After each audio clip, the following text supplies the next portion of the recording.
بسم اللہ الرحمن الرحیم۔ السلام علیکم۔ سورہ انفال زیر بحث ہے، تو آج ہم اپنے درس کا آغاز آیت 41 سے کریں گے، آیت 41 سے۔ بسم اللہ الرحمن الرحیم۔ وَاعْلَمُوا، جان لو، انما غنمتم من شیء، کہ جو تم نے مال غنیمت حاصل کیا تھا کچھ بھی، فَأَنَّ لِلَّهِ خُمُسَهُ، تو اللہ کے لیے ہے اس کا 5واں حصہ، وَلِلرَّسُولِ، اور اس کے رسول کے لیے۔ یہ سورہ کے شروع ہی میں یہ سورہ کا آغاز ہی اس سوال سے ہوتا ہے کہ لوگوں نے مال غنیمت کے بارے میں پوچھا کہ بھی اس کا کیا حکم ہے۔ غزوہ بدر کے بعد یہ نزاع پیدا ہو گیا، جھگڑا شروع ہو گیا کہ جو کفار کے ہاتھوں جو انہوں کا جو مال تھا جو مسلمانوں کے ہاتھ لگا جنگ کے بعد، تو اس کی تقسیم کیسے ہوگی۔ تو وہاں اللہ تعالیٰ نے بتا دیا کہ بھئی اس میں تم لوگ جو ہے نا اس پر اپنا حق نہ جتلاؤ، یہ اللہ اور اس کے رسول کا ہے مال، تو اللہ اور اس کے رسول جو فیصلہ کریں گے وہ تمہیں ماننا ہوگا۔ تو اب یہاں آ کر بتا دیا گیا کہ تم نے وہ پوچھا تھا، تو اللہ اور اللہ کے رسول نے اب یہ فیصلہ کر دیا ہے کہ یہ جو مال غنیمت ہے یہ اس کا 5واں حصہ اللہ اور اس کے رسول کا ہے، یعنی باقی کا جو مال ہے وہ جو جنگ لڑنے والے ہیں، جو لوگ شریک تھے وہاں، ان میں تقسیم کر دیا جائے گا، صرف 5واں حصہ جو ہے وہ رکھا جائے گا۔ اور اس کی وجہ بھی بیان ہو گئی کہ یہ 5واں حصہ اللہ اور اللہ کے رسول کے حصے کے طور پر کیوں الگ کیا جائے گا۔ تو بتا دیا کہ یہ اللہ کا حصہ ہے اور اللہ کے رسول کا ہے۔ اللہ کا حصہ ظاہر اللہ کا تو ضرورت نہیں ہے، وہ تو جو خدا کا جو دین ہے اس کی طرف منتقل ہو جاتا ہے، دین کی مدد کے جو کام ہوتے ہیں،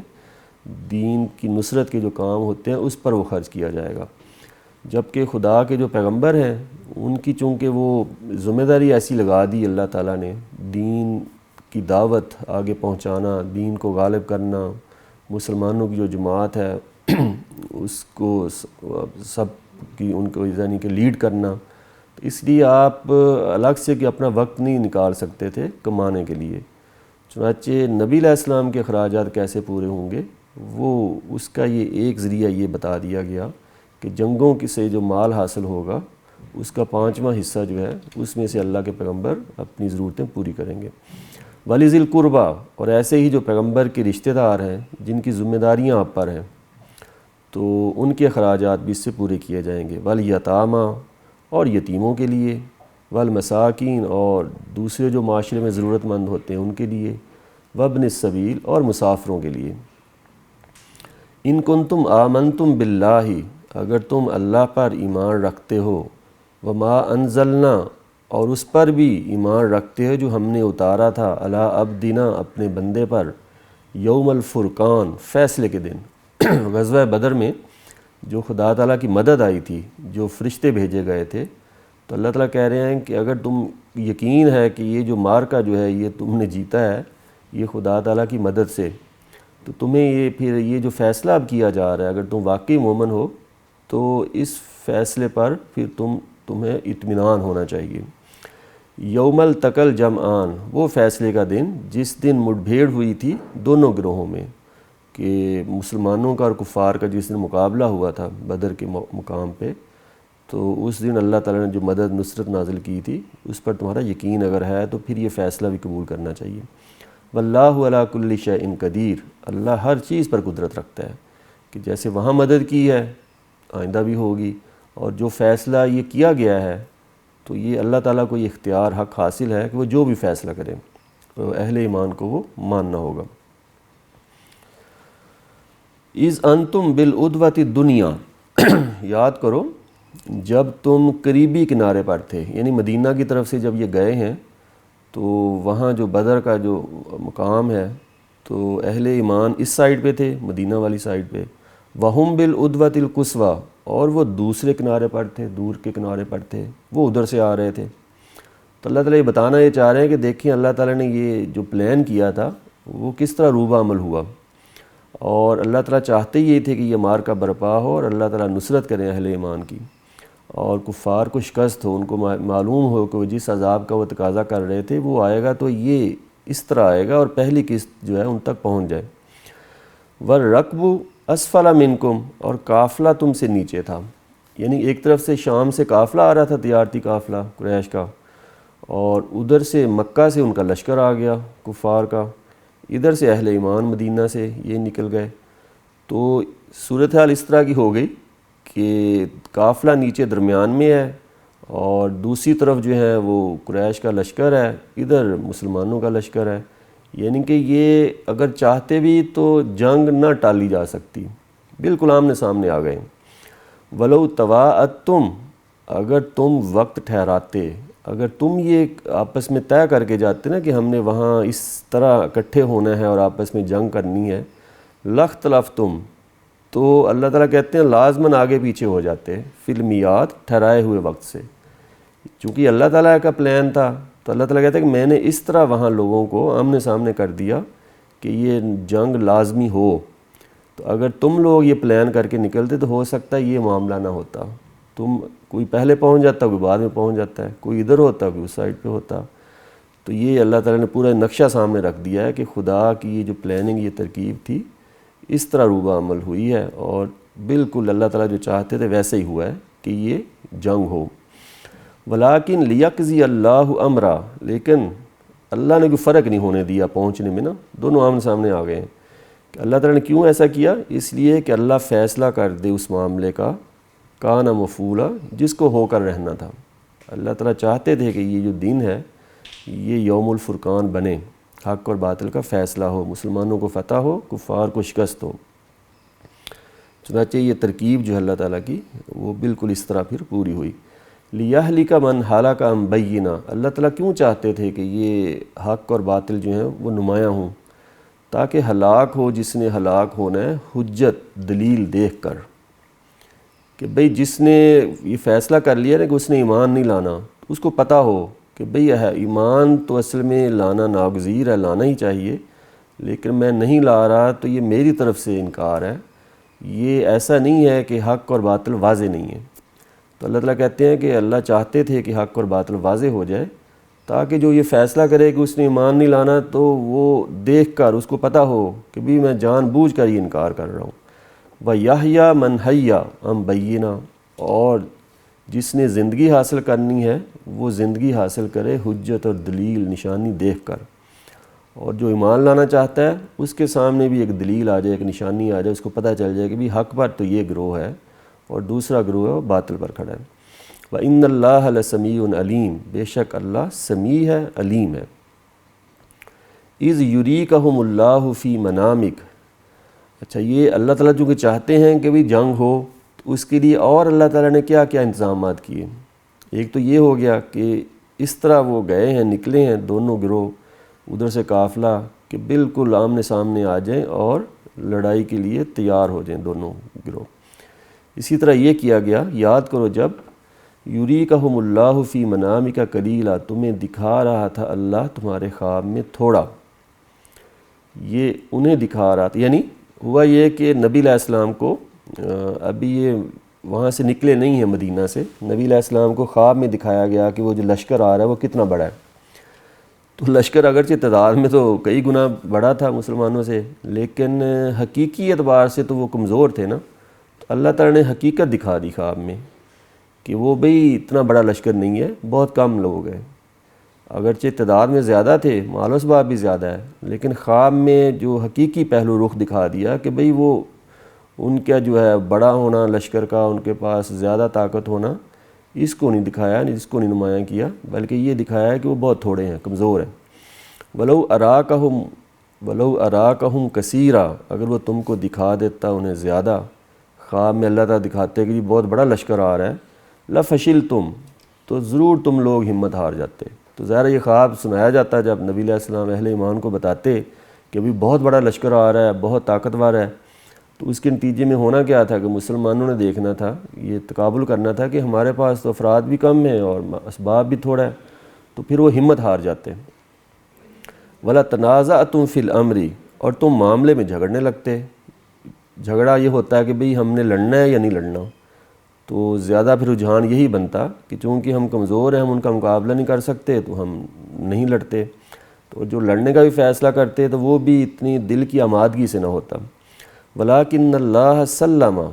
لیکن اللہ نے بچا لیا، یہ جو ہمت ہار جاتے تو اس سے بچا لیا اللہ نے۔ انہو علیم بذات الصدور، یقیناً وہ جانتا ہے جو کچھ دلوں میں ہے، کیونکہ دلوں کے حالات سے واقف ہیں اللہ تعالیٰ، اس لیے اللہ تعالیٰ نے دکھایا خواب میں کہ بھئی وہ اتنی بڑی طاقت نہیں ہے، وہ معمولی طاقت لے کر آ رہے ہیں تو ان کا مقابلہ کیا جا سکتا ہے۔ وَإِذْ يُرِيكُمُوهُمْ، یاد کرو جب وہ تمہیں دکھا رہا تھا ان کو، اِذِ الْتَقَيْتُمْ، جب وہ مٹ بھیڑ ہوئی ہے یعنی مقابلہ ہوا ہے، فی اعینکم قلیلا، تمہاری نگاہوں میں کم کر کے۔ وہ جب مقابلہ سامنے آیا لشکر تو اس وقت بھی ایسے ہی ہوا کہ لشکر تو بڑا تھا لیکن دکھایا کہ تھوڑے سے لوگ ہیں۔ وَيُكَلِّلُكُمْ فِي أَعْيُنِهِمْ، اور تمہیں کم کر کے دکھا رہا تھا ان کی نگاہوں میں۔ ایسے ہی معاملہ اللہ تعالیٰ نے ان کے ساتھ کیا کہ قریش نے جب یہ دیکھا کہ بھئی اچھا یہ تو تھوڑے سے لوگ ہیں، یہ تو ابھی صفایا کر دیں گے ہم ان کا، تو یعنی کہ اللہ تعالیٰ چاہتے یہ ہیں کہ بھی مقابلہ ہو، کوئی فریق پیچھے نہ ہٹے۔ انہوں نے یہ دیکھا کہ ہم مقابلہ کر لیں گے، اور مسلمانوں نے بھی یہی فیصلہ کیا کہ ہم ان سے لڑیں گے۔ لیکزی اللہ، اللہ تعالیٰ یہ کیوں پلان کر رہے تھے؟ لیکزی اللہ، تاکہ اللہ فیصلہ کر دے امراً، اس معاملے کا کانا مفعولا، جس کو ہو کر رہنا تھا۔ خدا نے پہلے سے طے کر لیا تھا کہ یہ حق اور باطل آج فرق واضح ہونا چاہیے، تو یہ مار کا جو ہے برپا ہو جائے۔ تو اللہ تعالیٰ کہتے ہیں کہ یہ میں نے ساری پلاننگ اس لیے کی کہ یہ معاملہ ہو کر رہے۔ وَإِلَى اللَّهِ تُرْجَعُ الْأُمُورُ،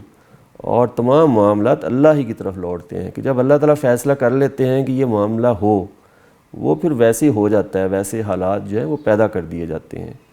تو جب اللہ نے یہ فیصلہ کر لیا تھا کہ ان کے درمیان لڑائی ہو، جنگ ہو، تو پھر وہ ہو کر رہی۔ یا ایھا الذین آمنوا، ایمان والو، اذا لقیتم فئۃ، جب تمہارا مقابلہ ہو کسی گروہ سے، یعنی یہاں کیا ہوا بدر میں کہ مسلمان جو ہے ثابت قدمی سے لڑے ہیں۔ خدا کی مدد اسی صورت میں آتی ہے کہ جب اہل ایمان میدان جنگ میں موجود رہیں، ثابت قدم رہیں۔ اس لیے اللہ تعالیٰ نے کہا تھا کہ پیچھے بیان ہوا کہ جب بھی کوئی ایسا مارکا برپا ہو، جنگ ہو، تو تمہیں پیٹھ نہیں پھیرنی، تمہیں وہ جگہ میدان جنگ چھوڑ کے بھاگنا نہیں ہے، ورنہ خدا کی نصرت نہیں آئے گی۔ تو غزوہ بدر میں وہ ثابت قدم رہے ہیں، تو اللہ تعالیٰ کہہ رہے ہیں کہ آئندہ بھی جب کوئی مارکا ہو تو تم نے ایسے ہی ثابت قدم رہنا ہے۔ فَاثْبُتُوا، تو ثابت قدم رہو، وَاذْكُرُوا اللَّهَ، اور یاد کرو اللہ کو، کثیراً، بہت زیادہ۔ یہ خدا کی یاد ہی ہے جو بندے کو ثابت قدم رکھتی ہے ہر طرح کی مشکلات میں، کہ وہ خدا کی یاد سہارا بنتی ہے، تو اسی سے جو آدمی جو ہے وہ ثابت قدم رہتا ہے۔ لَعَلَّكُمْ تُفْلِحُونَ، اور تاکہ تم پھر کامیاب ہو جاؤ۔ یہ خدا کی یاد جو ہے اس کو تم نے اپنی زندگی میں کثرت کے ساتھ جاری رکھنا ہے۔ وَأَطِیعُوا اللَّهَ وَرَسُولَهُ، اور اطاعت کرو اللہ کی اور اس کے رسول کی،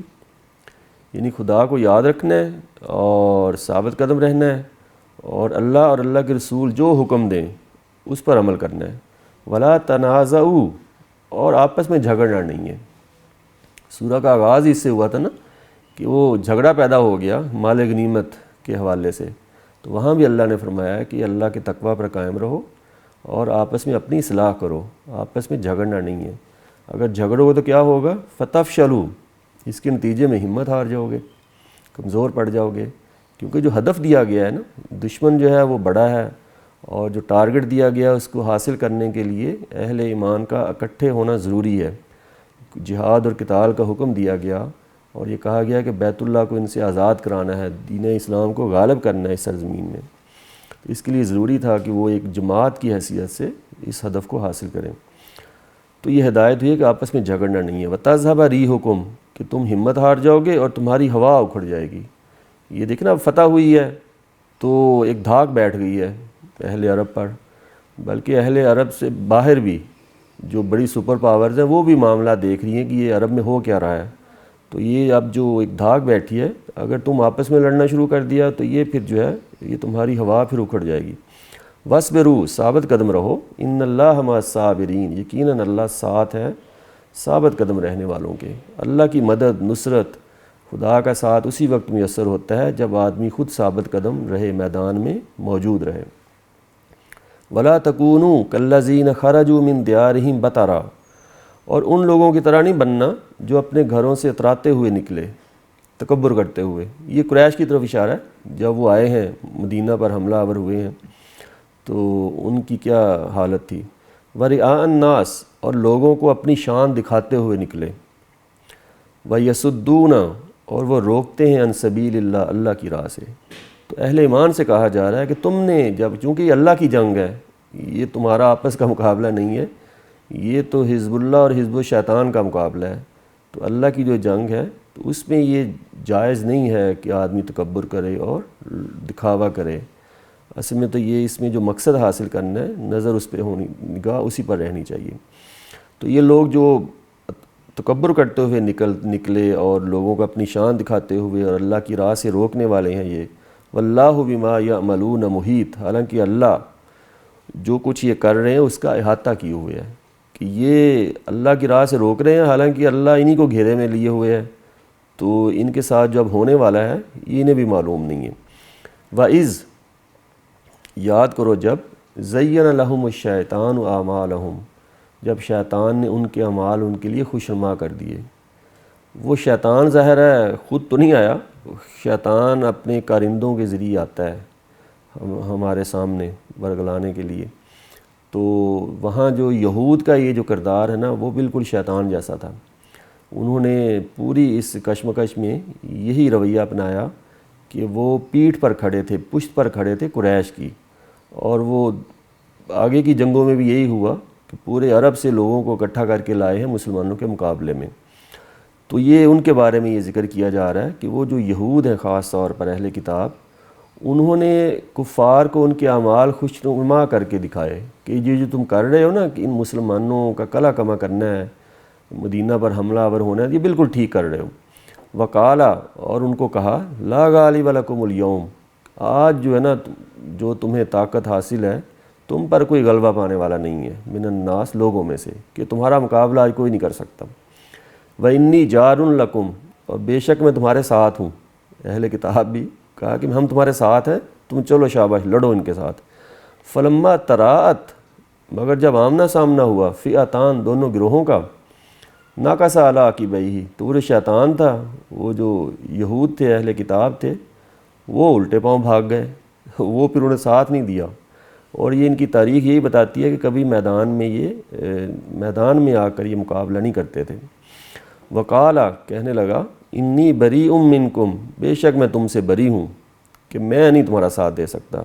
انی ارا، یقیناً میں دیکھ رہا ہوں، ما لا ترون، جو کچھ تم نہیں دیکھ رہے، کہ آج کیا ہونے والا ہے بدر کے مقام پہ، یہ مجھے نظر آ گیا ہے کہ عبرتناک شکست ہونی ہے، تم لوگوں کو یہ دکھائی نہیں دے رہا۔ انی اخاف اللہ، میں تو اللہ سے ڈرتا ہوں، واللہ شدید العقاب، اور بے شک اللہ تعالیٰ شدید ہے سزا دینے میں۔ چونکہ اس دن خدا تعالیٰ خود میدان میں گویا کہ آ گئے، جیسے پیچھے بیان ہوا کہ یہ جنگ اصل میں اہل ایمان نے، رسول اللہ نے لڑی، یہ خدا نے لڑی ہے۔ تو جب یہ اس نے دیکھ لیا اہل کتاب نے کہ بھی یہ ہونے والا ہے، آج گویا کہ خدا تعالیٰ خود نمودار ہو گئے ہیں سزا دینے کے لیے، بدلہ لینے کے لیے، تو مجھے تو خوف آ رہا ہے، ہمیں تو خوف آ رہا ہے خدا سے آج جو ہونے جا رہا ہے، اس لیے ہم قریش کا ساتھ نہیں دے سکتے۔ اذ یقول المنافقون، یاد کرو جب منافقین کہہ رہے تھے، والذین فی قلوبہم مرض، اور وہ لوگ بھی جن کے دلوں میں روگ ہے، غر ہؤلاء دینہم، یہ ظاہر یہود زیر بحث ہیں، منافقین بھی، اور جو یہود ان کے دلوں میں حسد کی بیماری تھی، ان کو یہ چیز جو ہے یہ قابل قبول نہیں تھی کہ یہ خدا کے یہ پیغمبر، ان کا یہ بنی اسماعیل میں ان کی بعثت ہو گئی ہے۔ وہ کہتے تھے بنی اسرائیل کے پیغمبر ہوں گے تو ہم مانیں گے، یہ جو امی ہیں، جو ہمارے مقابلے میں ان پڑھ ہیں، جن کے پاس کوئی کتاب نہیں ہے، جو دین کی روایت سے واقف نہیں ہے، ان کے پیغمبر کو ہم اپنا پیغمبر نہیں مانیں گے۔ تو اس لیے کہا کہ ان کے دلوں میں یہ حسد کی بیماری تھی۔ تو انہوں نے کیا کہا، غر ہؤلاء دینہم، کہ دھوکے میں ڈال رکھا ہے انہیں ان کے دین نے۔ وہ اہل ایمان چونکہ مقابلے پہ آئے ہیں تو وہ اپنی جان دینے کے لیے تیار ہیں، تو ان کے بارے میں منافقین کا اور یہود کا تبصرہ یہ تھا کہ دیکھو یہ جو جس دین کو مانے ہوئے ہیں اس کو انہوں نے دھوکے میں ڈال رہا ہے، یہ اپنے آپ کو مروا لیں گے، یہ قریش کا مقابلہ کرنے جا رہے ہیں۔ وَمَن يَتَوَكَّلْ عَلَى اللَّهِ، حالانکہ جو اللہ پر بھروسہ رکھتے ہیں، فَإِنَّ اللَّهَ عَزِيزٌ حَكِيمٌ، تو اللہ تعالیٰ پھر بڑا زبردست ہے، بڑی حکمت والا ہے۔ تو جو اللہ پر بھروسہ رکھے گا تو اللہ تعالیٰ پھر اس کا ساتھ دیتا ہے۔ تو ایسے ہی ہوا ہے بدر کے معرکے میں، اہل ایمان نے اللہ پر بھروسہ رکھا، اور اہل ایمان کی نشانی بھی پیچھے یہی بیان ہوئی ہے کہ اہل ایمان کے اوصاف میں سے ایک بڑا وصف ہے کہ وہ اللہ پر بھروسہ رکھتے ہیں، ہر طرح کی مشکل حالات میں اللہ تعالیٰ ہی مدد کو آئیں گے۔ پھر اللہ تعالیٰ کہتے ہیں کہ میں ان کی مدد کو آتا ہوں اگر وہ ثابت قدم رہیں۔ وَلَوْ تَرَىٰ، اگر تم دیکھ پاتے، اِذْ يَتَوَفَّى الَّذِينَ كَفَرُوا، جب وفات دے رہے تھے کفار کو الملائکہ فرشتے، یعنی کہ جب غزوہ بدر میں وہ جو روحیں قبض کر رہے تھے فرشتے، تو اللہ تعالیٰ کہتے ہیں اگر کاش تم دیکھ سکتے یہ جو منظر کیا ہو رہا تھا۔ یضربون وجوہہم، وہ ان کے چہروں پر مار رہے تھے، وادبارہم، ان کی پیٹھوں پر، وذوقوا عذاب الحریق، اور کہہ رہے تھے کہ چکھو جلنے کا عذاب، کہ وہاں سے پکڑ کے سیدھے ان کو دوزخ میں پھینک دینا تھا نا، کہا کہ یہ چکھو اب یہ جو جلنے کا عذاب ہے، دوزخ کا عذاب ہے، یہ ان کے ساتھ ہو رہا تھا۔ ذالک بما قدمت ایدیکم، تو یہ اللہ تعالیٰ نے ان کے ساتھ ناانصافی نہیں کیا، ظلم نہیں کیا، بلکہ یہ بدلہ ہے اس کا جو تمہارے ہاتھوں نے آگے بھیجا، جو انہوں نے کمایا تھا قریش نے، اس کی سزا مل گئی۔ وَأَنَّ اللَّهَ لَيْسَ بِظَلَّامٍ لِّلْعَبِيدِ، اس لیے کہ اللہ تو ذرا بھی ظلم کرنے والا نہیں اپنے بندوں پر۔ اللہ تعالیٰ اپنے بندوں پر ذرا برابر بھی ظلم نہیں کرتے، لوگ ہی اپنے اوپر ظلم کرتے ہیں، جیسا کہ ان منکرین نے کیا، تو اللہ تعالیٰ نے پھر ان کو سزا دی۔ کدأب آل فرعون، ان کا معاملہ ایسے ہی ہے جیسے آل فرعون کا تھا، یہ قریش کے ساتھ جو ہوا ہے، تو اللہ تعالیٰ کہتے ہیں کہ آل فرعون کے ساتھ بھی یہی ہوا تھا۔ والذین من قبلہم، اور جو ان سے پہلے تھے، کفروا بآیات اللہ، انہوں نے اللہ کی آیتوں کا انکار کیا تھا، فأخذہم اللہ بذنوبہم، تو اللہ نے ان کو پکڑ لیا ان کے گناہوں کی وجہ سے۔ پچھلی قوموں کے جو واقعات بیان ہوئے سورہ اعراف میں، قریش کو سمجھایا تھا کہ یہ تمہارے اوپر بھی خدا کی پکڑ آ جائے گی۔ ان اللہ قوی شدید العقاب، بے شک اللہ قوی ہے، مضبوط ہے، اور سزا دینے میں بڑا سخت ہے۔ تو اللہ تعالیٰ جب کسی پر حجت پوری ہو جاتی ہے تو پھر بھی وہ ماننے کے لیے تیار نہیں ہوتا، تو اللہ تعالیٰ پھر سزا دیتے ہیں، تو اللہ تعالیٰ بڑی سخت سزا دینے والے ہیں۔ ذالک، یہ اس وجہ، ذالک بأن اللہ لم یک مغیرا نعمتا، یہ اس وجہ سے ہوا کہ اللہ کسی کو بدلنے والا نہیں ہوتا کسی نعمت کو، انعمہا علی قوم، جو اس نے عطا کی ہو کسی قوم کو،